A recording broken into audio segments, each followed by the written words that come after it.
Bonsoir à tous. J'ai l'honneur de m'adresser à vous après un moment qui apparaît historique dans l'histoire du Sénégal et qui a amené un juge, seul, face à la toute-puissance de l'État et du gouvernement, à réinstaurer dans ses droits le principal opposant politique, Ousmane Sonko, et lui permettre de se réinscrire sur les listes électorales et ce faisant, de devenir candidat à la candidature pour l'élection présidentielle de février 2024. Il faut saluer le courage de cet homme face aux provocations, aux mesures d'intimidation mises en œuvre par le représentant de l'État sénégalais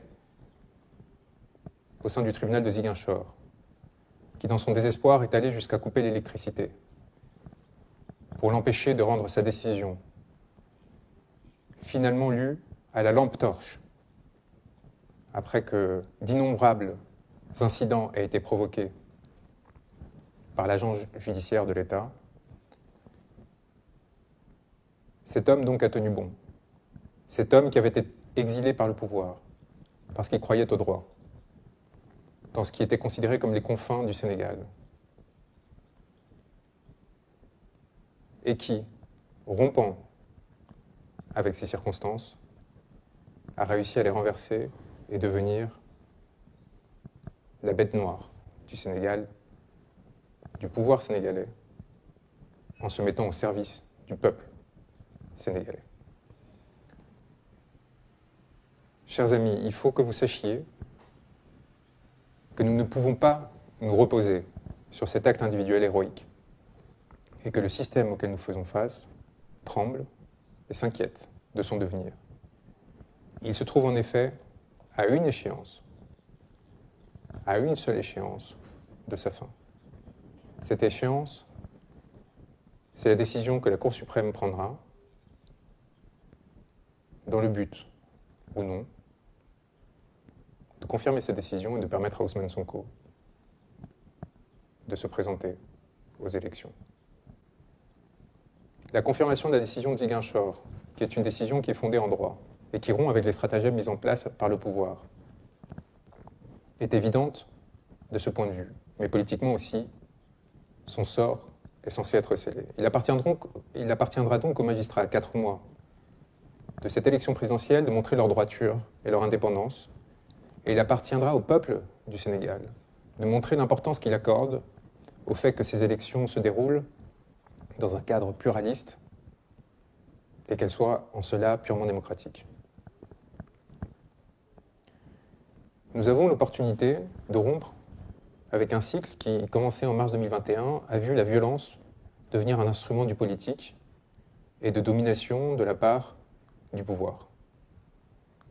Nous avons l'opportunité de mettre fin à ces cercles d'impunité qui ont fait du Sénégal un pays autrefois respecté pour la grandeur de ses principes et de son état de droit, l'une des principales sources de critiques par les organisations internationales.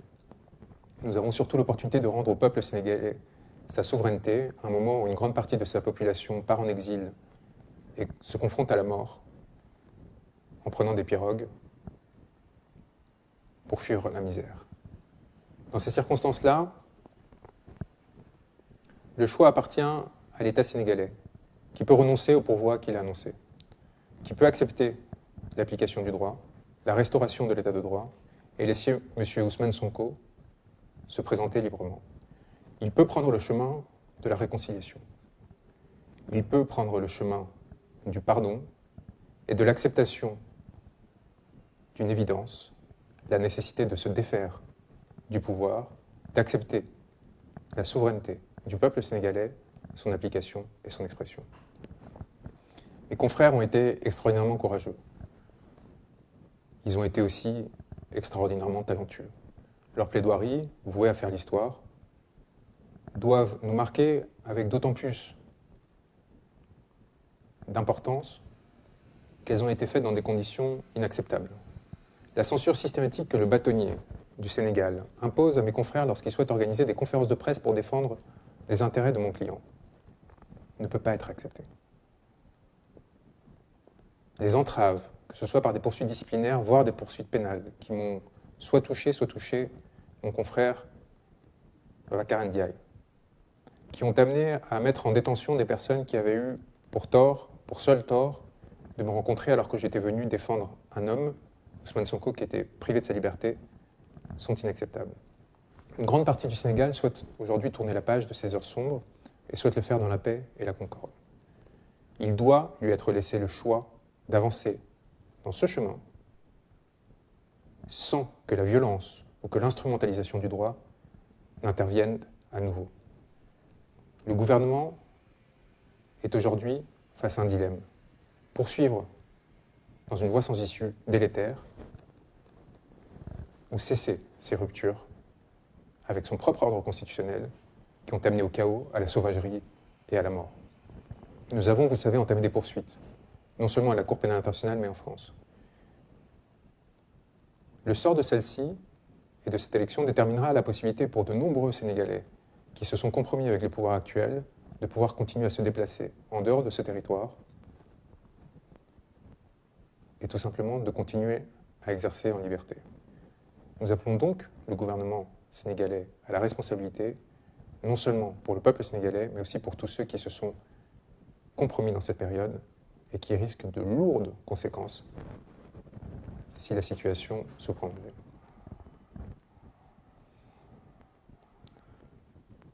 Je souhaite dire un mot aux Sénégalais qui penseraient que la suite dépend de l'État, des avocats de M. Sonko.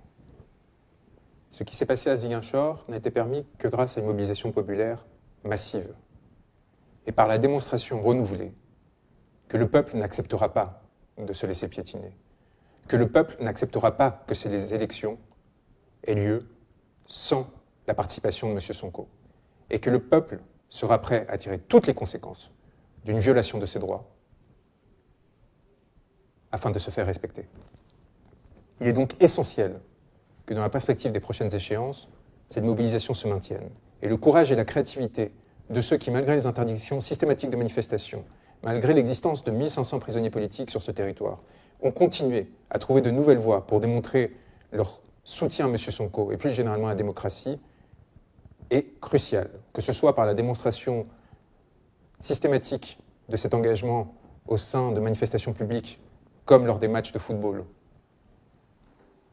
ou à travers la mobilisation sur les réseaux sociaux, et enfin les mobilisations populaires sur le terrain, il apparaît essentiel et cardinal que vous continuiez, par fidélité aussi, pour les sacrifices qui ont été mis en œuvre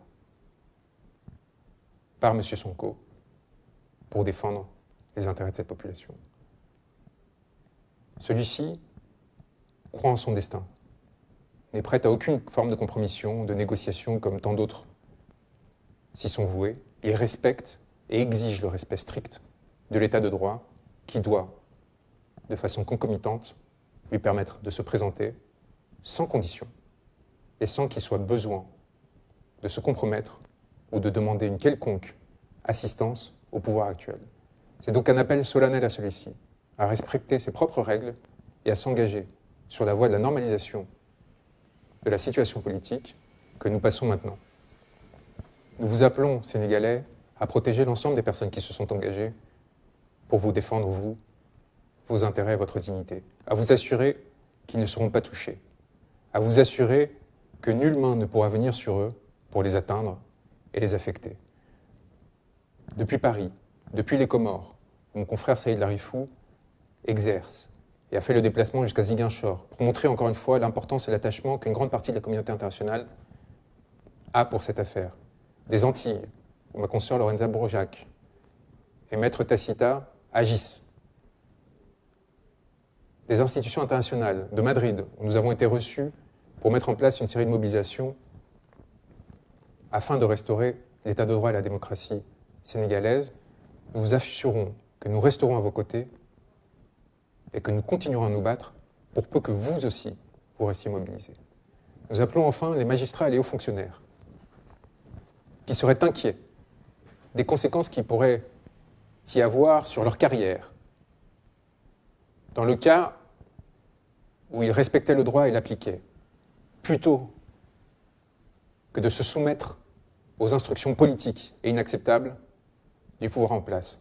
Nous les appelons d'une part à se rappeler de leur serment, de la nécessaire dignité avec laquelle ils doivent exercer.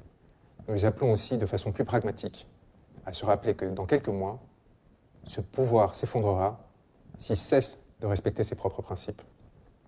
Sans Ousmane Sonko, en février 2024, il n'y aura pas d'élection.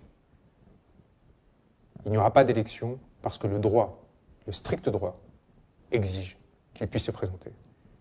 Et nous rappelons que les procédures que nous avons enclenchées ne sont pas complètes et que toute compromission de la part de forces institutionnelles qui viendraient détourner le droit de façon évidente dans le but de complaire au pouvoir actuel feront l'objet de poursuites supplémentaires et amèneront à des conséquences qui pourront, encore une fois, toute leur vie, les poursuivre. Il n'y a pas de possibilité de négociation, que ce soit d'une autre candidature que celle de M. Sonko, que ce soit celle d'un décalage des élections comme cela a été un temps prévu, ou que ce soit évidemment la tenue d'élections sans des représentants de ce courant populaire massif qui s'est levé aux côtés de ce dernier. La communauté internationale le sait, l'a rappelé et indiqué encore récemment au pouvoir sénégalais lors de son passage aux États-Unis, rappelé la nécessité de tenir des élections inclusives et a pris acte de la décision de Ziguinchor qui, encore une fois, fera l'histoire. Je tiens à rendre hommage, encore une fois, une dernière fois, à l'ensemble de ses confrères qui, depuis Dakar, continuent d'exercer malgré les pressions qui sont les leurs, qui se sont déplacés à Ziguinchor pour arracher cette victoire essentielle. Nous sommes fiers de porter la même robe qu'eux, nous sommes fiers d'agir à leur côté, nous sommes fiers de continuer à marcher aux côtés de vous, peuple sénégalais. Je vous remercie pour votre engagement, je vous dis que cette victoire est vôtre et qu'il faudra maintenant la confirmer, que ce sera une affaire de quelques jours, que nous irons demander dès obtention de la décision les formulaires de parrainage au sein de la Direction générale des élections et que nous continuerons à nous battre en mettant en place l'ensemble des procédures judiciaires, mais aussi politiques nécessaires aux fins du respect du droit de M. Sonko. De pensées extraordinaires vous sont adressées et un rappel tout aussi important, l'exemple que vous nous avez donné à partir du mois de mars 2021, à nous tous qui sur le reste de la planète cherchons à notre mesure à lutter pour la dignité humaine et pour la possibilité pour les peuples de respecter et de faire respecter leur souveraineté, est une leçon qui ne sera pas oubliée. Vous êtes à quelques pas de la victoire, d'une victoire qui démontrera qu'à travers le droit, qu'à travers la paix, il est possible de changer le destin de millions d'êtres humains. Nous vous engageons à ne rien lâcher.